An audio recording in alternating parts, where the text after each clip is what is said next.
I'm your teacher, Leo Lewis, and today's topic is computer applications and specifications.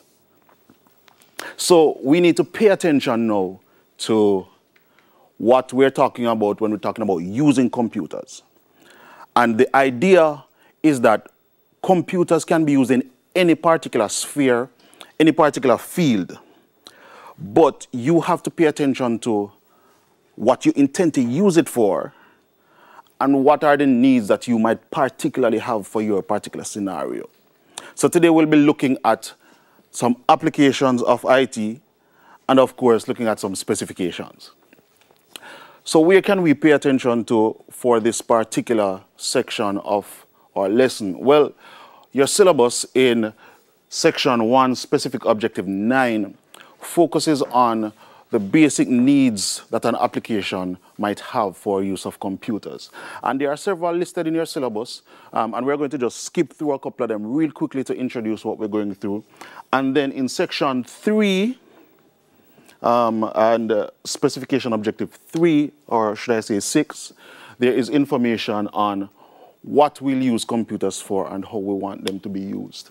Your previous knowledge, of course, comes from your section 1 where we have hardware, software, and of course you need to remember those things, the different types of hardware, the different types of software.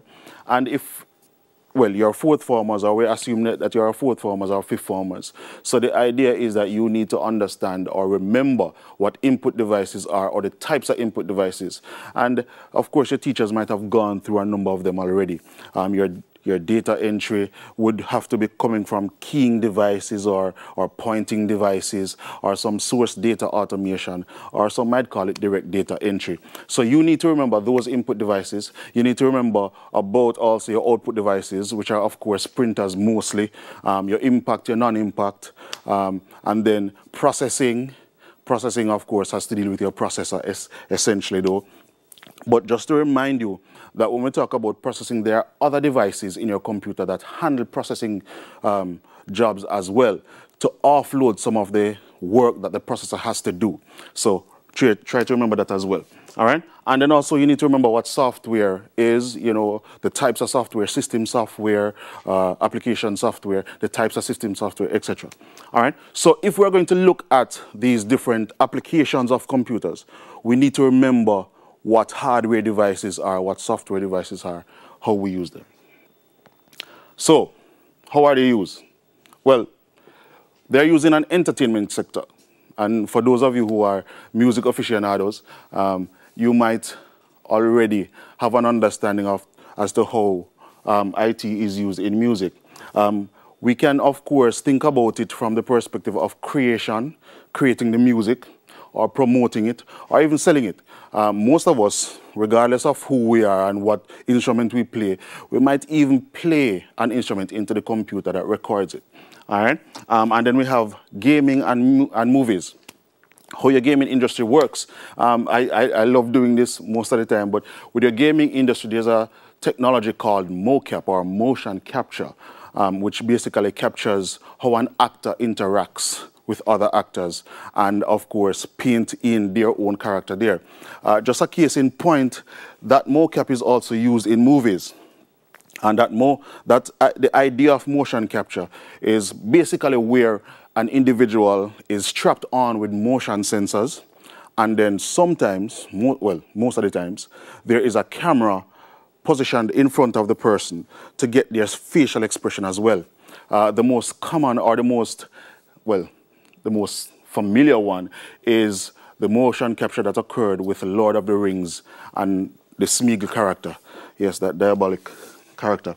And then, of course, there's motion capture in Hobbit's Tale, I think it is, where, you know, I think it was Cumberbatch who did the dragon and all of that. So that motion capture is basically something that takes place on computers. So as the person moves and their gestures, their facial features, that is captured on computers as well.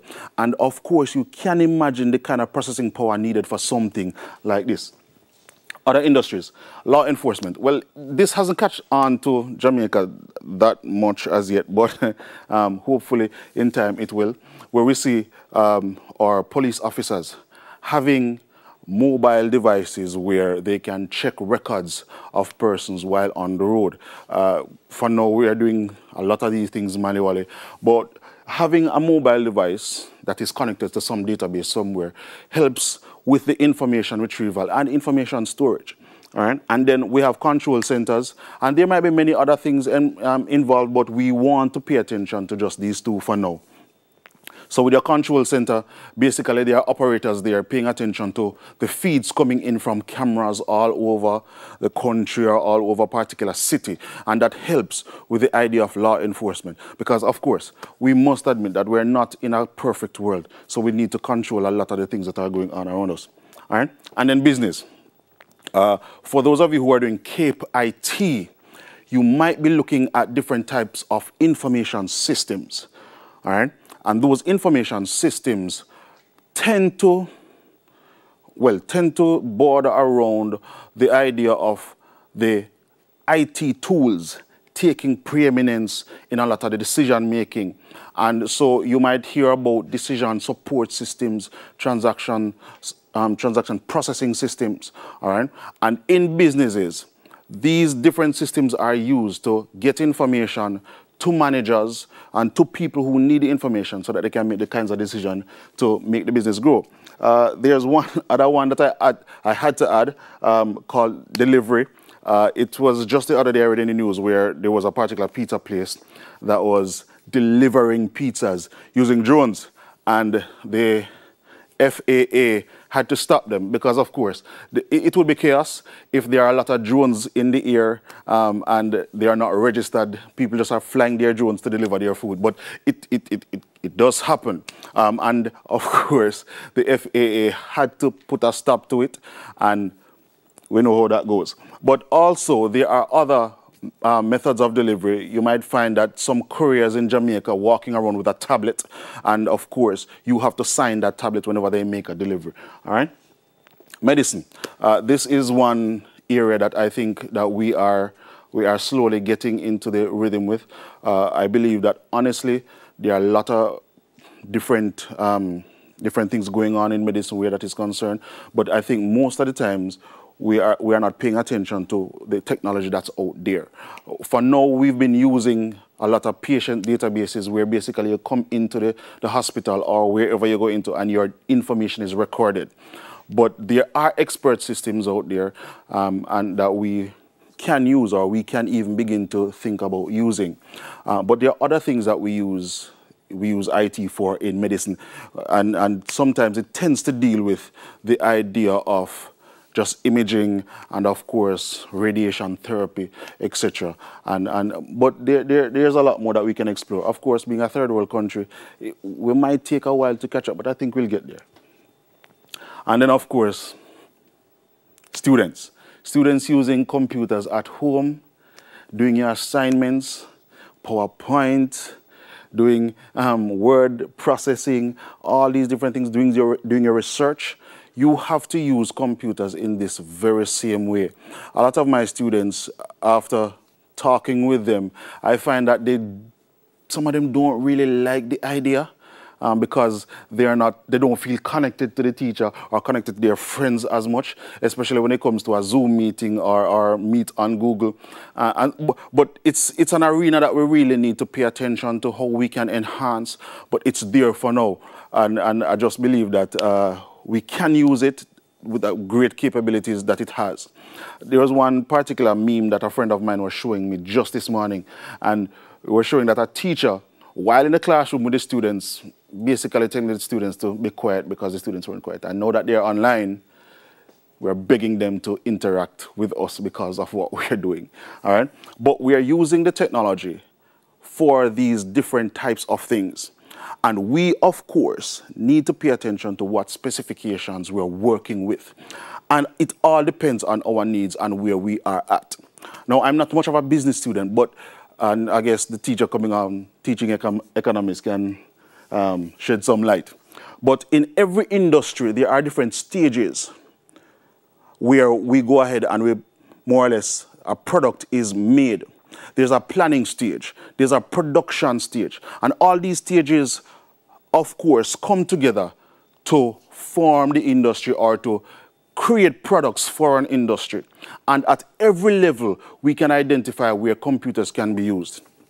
Case in point, if we're looking at music, I was watching a video just the other day where I saw a number of, well, I saw one particular musician who was basically writing his lyrics in the computer just to, of course, save whatever his thoughts were, and then he went into the recording studio just to record and was watching the laptop or whatever. There was another video I was watching where there were a number of musicians on a train, busking on the train, and they were using keyboard on their iPhones, a bass player on their iPhone, a drum set on their iPhone. So there are all these kind of things that can go on. And of course, production stage, where you're basically producing the music, and most of us who are lovers of music would possibly see all this information coming on, that we have people in the studio doing a mix or listening to some kind of a mix just to get the right music coming out. Then the whole thing of packaging. Pictures need to be taken, all right?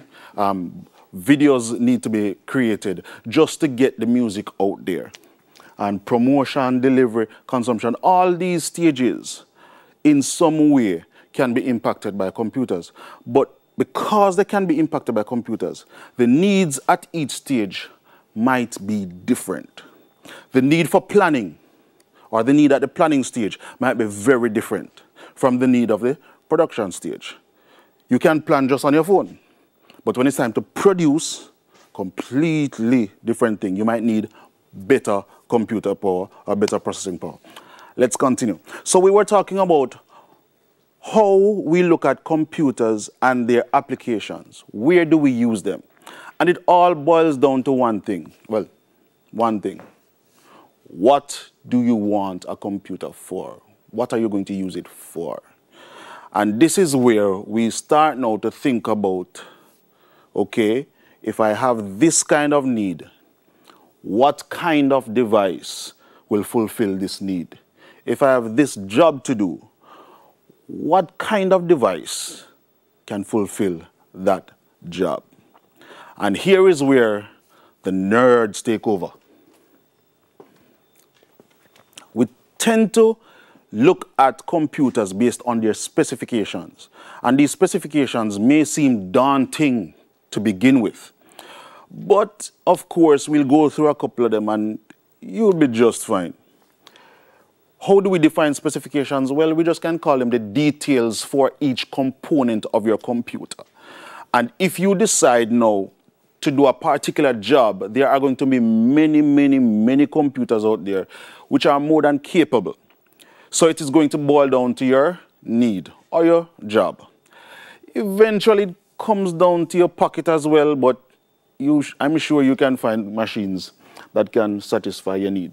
So let's look at one particular specification. The first thing we see in this specification is a 6.5-inch OLED, I should say. And this has to do with the screen technology and the dimensions of that particular device. Now, I could go into the whole issue of what OLED really is, but you might need to know a little bit of it. So OLED actually stands for Organic Light Emitting Diode.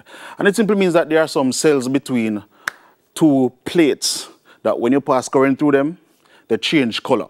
All right, that's essentially what it is. You don't need to go into the details right now unless you're possibly studying CAPE computer science, and then possibly if you move on to com science at university. All right, and then we also see the resolution of the screen. And this resolution comes at 2688 by 1242. Now that is pretty high in our arena, and I think it is called retina display in some respect. And then we see this 458 pixels per inch, and we're going to discuss some of that a little bit later. And your resolution, of course, is dependent on these small pixels, or what we have shortened to call pixels. So they're actually picture elements, and if we have 458 of them in 1 inch, you can imagine the resolution that we're talking about. All right? And just to show you quickly what we mean. Every inch measured whether horizontally or vertically, will have 458. If you're looking at our screen here now, you will see where we have a 10 ppi or 10 pixels per inch, where we see 10 different squares in 1 inch or 2.54 centimeters. And then we have another image where we have 20 pixels per inch. And that means 20 different squares or 20 small squares inside of that 1 inch length. And as you can see, the images are markedly different. The one on the left that has a 10 pixels per inch is not as defined as the one on the right. So if we had 458 in an inch, that means the picture would be much more refined and, of course, much more detailed. That means we can place color differences at smaller intervals, thus making everything more refined. I told you, the nerds take over from this point on. So let's do the calculation a little bit to see what we're working with. And from this, you might be able, of course, to find out what the device is. So first we start with the pixels, or the resolution. 2688 by 1242 squared pixels, right? And then we're told we have 458 pixels per inch. Now we're going to divide, I should say, by this 458, and it will give us a particular length or width that we're working with. So we divide 2688 by 485 or 458, and we get 5.86 inches. If we divide the other value, 1242 by 458, we get 2.71 inches. Now some of you might already know where I'm going with this, but run with me. And then we're going to add the sums of these squares, which would give us 4,16837. And when we find the square root of that, using Pythagoras' theorem, we get 6.456, which is also close enough to 6.5, as we saw earlier from our specification. So what are we talking about? We're talking about this device called the iPhone 11 Pro Max. So immediately as you see these specifications, you can think, okay, this looks like a phone. So if you get this on an exam, or you get these specifications on an exam, this is the information that you need to pick out in order to identify, okay, what could this be? Is this a laptop? Is this a server? Is this just another phone? So when you use this information, that definitely will drive you down the right path. And then we have a Face ID, which seems more like a biometric way of you entering the phone. And many of these phones already come with that kind of technology. And of course, fingerprint scanners, which are basically biometric devices that will recognize you. Of course, even though I'm an IT professional, I really don't like the idea of this thing reading my face. But hey, to each his own. And we look at the camera associated with this particular Face ID. And if we look at the camera carefully, we can see where our camera is saying the front camera is 12 megapixels, and mega means 1 million. Now, I don't know what these guys were thinking, but when you can get 12 million pixels from a device that small, that technology is beyond unbelievable. So 12 million pixel camera, which actually amounts to about 1200 by 900 in terms of resolution. So any particular picture you take will have this kind of a resolution, 1200 by 900. So sometimes you'll be thinking, you know, you have a phone and you take a picture, and by the time you take your picture look really fuzzy, and then you see somebody else's picture and you're like, wow, you know, where, how? Has to do with the resolution of that camera, that megapixel. That's what drives the whole technology behind it. But even worse with this phone, at the back of the phone, there are 3 cameras of the same resolution. And those of you who are photophiles and might, of course, have seen this already, each of those lenses has different focus lengths and I guess some of the cameramen in here will know what that is about. Different focus lengths, different apertures, and all of that. Whether or not it's a wide lens, each and every one of them have different kind of specifications that you, of course, can go through later on. And some other things that you might be familiar with, memory capacity, which we're talking about is RAM, of course, and then storage capacity. Now, one of the things that we need to pay attention to, especially if you get an exam, if you see gigabytes or megabytes somewhere, it doesn't mean that that's the memory or the storage capacity, or it doesn't mean that it's the hard disk or the solid state drive. That's not what it means. You have to read the specifications, and in order for you to even think about or get a true idea of what it is. Because I've seen students already answered some questions and they're asking, you know, what's the size of memory? And they wrote down 512 gigabytes. And I'm like, you did not read the specifications, because I'm sure you would have seen the RAM beside the 6 gigabits or something like that. You have to read the specifications right through. Don't just guess because, oh, you see gigabytes there, that must be the memory. No, that's not true. In this case, we're seeing 6 gigabytes of RAM, and we're seeing up to 512 gigabytes. And this, of course, larger one is going to specify the actual storage capacity. Let's look at another machine right quickly. We're seeing, and we're going to try to guess it. We're seeing AMD Ryzen 9 3950X. This is a whole heap. 16 core, 64 megabit L3 cache, max boost clock, 4.7 gigahertz. Then we're seeing another piece of specification, 64 gigabit dual channel HyperX Fury, DDR4 XMP at 3200 megahertz. Now that is a mouthful, I can understand, but then there is something that comes now that is much more familiar. Windows 10 Home 64-bit English. That already we can possibly recognize. Everybody knows Windows. Well, almost everybody. Then we have a 2 TB M.2 PCIe NVMe SSD. And yes, it can be overwhelming, but don't worry, we're going to go through it. 2 TB 7200 RPM SATA. 6 gigabits per second storage. And of course, the storage gave everything away, so to speak. And then we see at NVIDIA GeForce RTX 3090 24 gigabit GDDR6X. Now you might be saying, this man has lost his nut. What on earth is this? And that's a good question. But let's look at each and every specification first. First, we have the processor.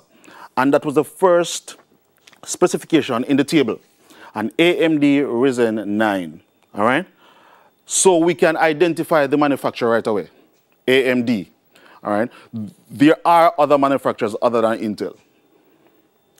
And then we have the model, which is the Ryzen 9 3950, and the amount of cores, which is 16. Now, this core measurement actually means that there are 16 small processors inside that one processor. If you saw core 32, it could mean that one processor has 16 or two processors, or sorry, if you say core 32, you could say that one processor had 32 different cores or two processors with 16. I think it's the Mac Pro, if my memory serves me right, the Mac Pro, not the MacBook Pro, or the Mac Pro, the large server-like Mac machine, has about 48 cores, if I'm not mistaken. So there are about 4 or 5 different processors, or they tend to fill their machines with processors, especially when they need to do certain types of jobs. All right? And then we have cache levels, level 1, level 2, level 3. Now you might be acquainted with cache, with the fact that you might be using your phone and you might get an option to clear cache or something like that. Well, with this particular processor, there are 3 levels of cache, each one leading to the other. So everything is loaded into cache 3 or L3, then into L2, then L1. And L1 is the highest one. L1 resides inside the processor, and I think to some degree L2 as well. And then the cache size of 64 megabytes, 4 megabytes, which means that it can store 64 megabytes at any one time. All right? And the processor boost, This is where now we talk about the processor speed. That boost simply means that if you boost the processor, it can go to 4.75 gigahertz. All right, and a gigahertz is basically a measure per second. And I'm not going to go into the math with that because that's another whole physics class altogether. All right. Note, if you get a question in the exam, you need to answer the question as you are asked. The question might ask you, how many cores, or what is the model, or who's the manufacturer? I've seen students see a question of that nature and asking who's the manufacturer, and they write out the entire line of the specification. Now, in my class, if I saw that that is wrong, of course, right? Just because the answer is inside the answer you gave doesn't make your answer wrong. When you do that, it seems to me that you don't understand what you did. And so to understand what you're doing, you need to pay attention much more closely to what the specifications are saying. So if you get a question that asks you, what's the size of cache? Don't just write down some memory capacity. Read through it. Take your time to read through it and identify what you think you understand. And then eliminate those things if you're not sure what the answer is. Then we have the memory, which here is about 64 gigabytes, dual channel HyperX. And of course, the manufacturer is HyperX. The model, Fury. And the speed, 3200 megahertz. This 3200 megahertz is almost synonymous with the double data rate, or double data rate 4th generation. So anytime you see a double data rate 4th generation, it tends to mean that we're working with about 3200 megahertz. And again, I won't go into that physics right now. All right. So this DDR4 is what we call the 4th generation, simply because, one, it is much faster. And there are others coming beyond DDR4, as we will see later on. This memory, or this particular NVIDIA device, is actually the video card. And we know the manufacturer is NVIDIA. GeForce is the model. The capacity, yes, 24 gigabytes. And yes, your memory. There is memory on most of these video cards. Why? We'll see later, but keep the suspense for now. And then, of course, the memory tech, we're seeing the DDR6X there, meaning that it's much faster than 4. And of course, there are specifications on the web that you can look up.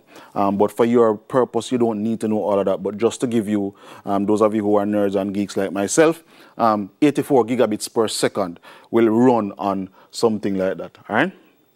Then, of course, the Windows 10 that we all know, Home Edition, 64-bit. Just one note here. The 64-bit represents the amount of words, or the size, I should say, of the word. And a word is actually an instruction. And the size of an instruction, 64 bits, meaning that your computer can handle a larger amount of data over time. And that's simply what that means. Because there are different types of instructions. And those of you who do computer science will know there are RISC and CISC. And you can, of course, program a computer to work with a kind of instruction set. And the RISC and CISC has to do with reduced instruction set, or complex instruction sets, which basically tells you that, hey, this computer, if given a complex instruction, can handle it based on a 64-bit measurement, all right? Or the instruction itself is 64-bit. So this is the monstrosity that we just described. It's Alienware, and Alienware is made by Dell. I think, well, Alienware is owned by Dell. And it's a gaming PC. And as I said before, if you're a gamer, then this might very well be the way to go. However, I'm not sure how many of your students are gamers and would want to go this route, because this US $1,100 is not that nice. And of course, this would not be the actual price by the time it reaches Jamaica, because you have to handle shipping and all these things. So if you're going to spend $150,000 just to buy it and then find the money to ship it, I think you should spend that money on your education. All right, because this is for people who basically make a living of gaming. With that said, I remember there was this particular news article where this father was dancing because his son won $3 million off of gaming, and 3 million US. So I'm not sure. Maybe you want to be a gamer later on. You plan your route and make sure that you can eat as long as you're gaming. All right. Let's move to something that is a little bit more speedy, I could say. The Lenovo ThinkPad, a simple laptop, but pretty good nonetheless. We have the different specification. This is the processor with the different amount of cache. But notice here, we have the cache being mentioned, and it seems to be a much, much smaller than what was at the phone earlier. But this is L3, and we will look at that when we are closing off. And then we have the front side bus, meaning the bus speed that comes from that processor, or that processor works with a front side bus speed of 1600 megahertz. And then Windows Professional 7, of course, or Windows 7 Professional, not Windows 10, but not bad either. And then we see where we have 16 gigabits of DDR3, and that's RAM, that's memory. As usual, with many different laptops, you will get a measurement that would measure the length, width, and the depth. This depth is 1.18 inches, and I think for a laptop, that's pretty okay. But some of us already know that, you know, you might have the MacBook Air that is possibly, possibly 0.03 inches or thereabout. All right. And then we have a 180 gigs of a solid state drive. Now, if you had 180 gigs of hard drive, that would be okay, so to speak, for some kinds of jobs. But many laptops come with much more than that. The difference is, though, the solid state drive tends to be more expensive because, one, it tends to be more durable, much faster than your hard drives, of course. And solid state simply means that it's electronics, all right, not moving disk. So that's what solid state means. And then we have 4.0 HD, and that has to do with the dimensions of your screen. And we measure the dimensions diagonally, remember that, please. And the resolution here, surprisingly, 1366 by 768. And that is much smaller than the phone. That is surprising, isn't it? And then we have a 720p HD camera with face tracking, again, face tracking. But the 720p here speaks to the resolution of your camera. And that 720p tends to mean 1280 by 720. Of course, there are cameras much better than that. And then we have VGA connections, and your VGA connection would be on the outside, which you can basically use to connect to a projector. And 2 USB 3s and USB 2, and 1 USB or always on USB, which means that there's always power there. So you can plug in your devices there, and it will provide you with power. Smart card reader, etc. So these are basically your specifications for your laptop. Ethernet RJ45 jack. For those of you who don't know it, it looks a little bit like the phone line, but just look at a little bit thicker jack at the end that you'd plug your Ethernet card in, and then inland style 6-row keyboard, and that just speaks to your keyboard, of course, and then the wireless technology behind it. So let's quickly look at a comparison of the processor for this device or these devices, just to really make a measurement and see how they really look. So the speed of your iPhone Pro Max is 2.65 and 1.8 gigahertz. Now, why do I have two different measurements? Well, your iPhone Pro Max actually is what we call a hexacore, and it means that there are about 6 cores. One processor having 4 cores or 4 small processors, and another one having 2. All right. And of course, the cache size is 8 megabytes. But just L2, which is not bad for a phone. I think it's pretty good for a phone. And your phone could possibly do much more than some of these laptops that we have nowadays. Your Lenovo ThinkPad, however, the speed is 2.90 gigahertz. And this measurement has to do overall, so to speak. But we're seeing that this particular one has 7 cores inside of it, all right? And that's why we have i7. I think I'm not sure, but I think the generation might have moved on beyond i7. So we should have we have i3, i5, i7, and then we might have much more. I'm not sure yet, don't quote me on it, but here's the deal. If we are using i7 now, there is no doubt that we have a ton more things to go. And here we have Alienware having 4.75 gigahertz, 16 cores, L3 cache, 64 megabytes of cache. Listen, you have to use computers based on your need, not based on, well, some want to do it based on bragging rights, but, you know, irrespective of the situation, you need to know what your specifications are. That is it for today's lesson.